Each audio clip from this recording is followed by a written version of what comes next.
Hey guys, how you going? Hope you're all doing very well. This afternoon I'm going to be doing another movie review, so hopefully you find this one interesting. This movie is a horror film from Russia, Russian language, English subs, released in the year 2015, directed by Pavel Kvalev, and this film is called 3: The Ritual.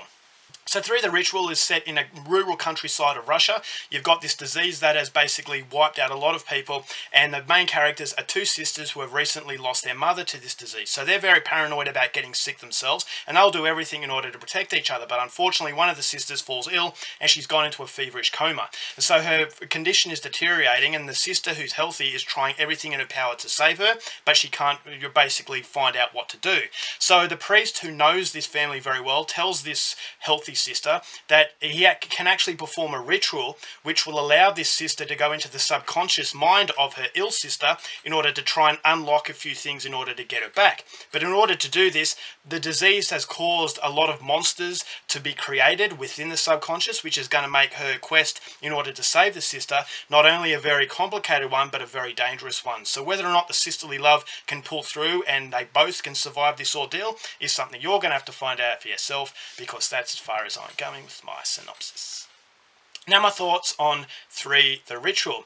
As far as visuals are concerned, I thought this movie was absolutely brilliant. It really does tell a story. It really does allow the viewer to get sucked into the very uncomfortable nature that the film has. On one hand, you've got that fever-pitch nightmare that took me back to my childhood when I had a lot of problems with my health. I used to have these feverish nightmares, and although they weren't as extreme as these nightmares, it still took me back to those days that I felt very uncomfortable, that I felt very scared. And so the director actually has the ability to capture something that in my life that actually made me feel like this. And so it feels as though this director has had feverish nightmares, and he's actually splashing it onto the screen in a very, very strong way. It's a very surreal film. It's a very grotesque film. I thought the set designs were fantastic. It feels like you're in a surreal dream. It feels like a different atmosphere. It feels like you've just gone to hell. This is an environment that you don't want to be part of. And so you're always feeling the discomfort that this sister is feeling. But at the same time, underneath, you've got the beauty of sisterly love. And for that reason, although the characters aren't gone into enough, I still thought that the fact that she's putting everything on the line, that she's showing so much courage in order to save her sister, gives you the insight that she's a good person, and that she actually feels as though family is more important than anything else. And it shows you how powerful love can be, and that she's just using love as her weapon. And so for that reason, I wanted to see them pull through, and I thought that was a strong level of beauty that the movie has that does go against what is a movie that is just filled with ugliness.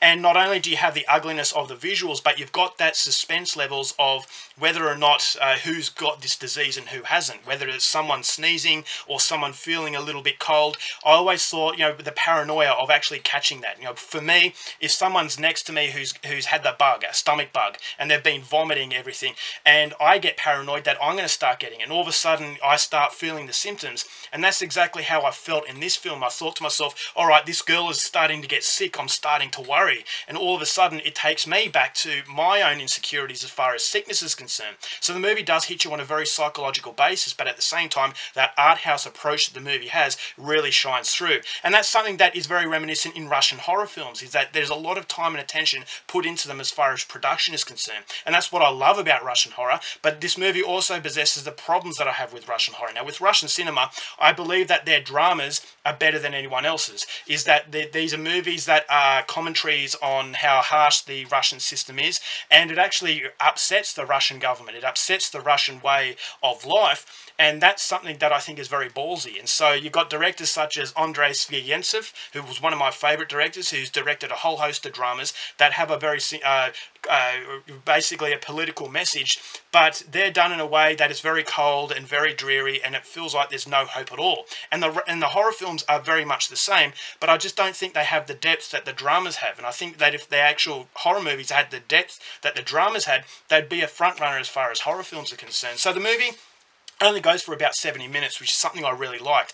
And unfortunately, that is contributing to the problem as well, which I'll go into a little bit later. But I will say that the acting was fairly decent, especially from the two sisters. You got the priest, who was very, very creepy. And there's something happens at the end that really got me on edge. It really made me feel very unnerved. And this is something that I really want from a horror film. So as far as visuals, as far as actually putting you into the mood of a horror movie, I thought this movie was absolutely brilliant.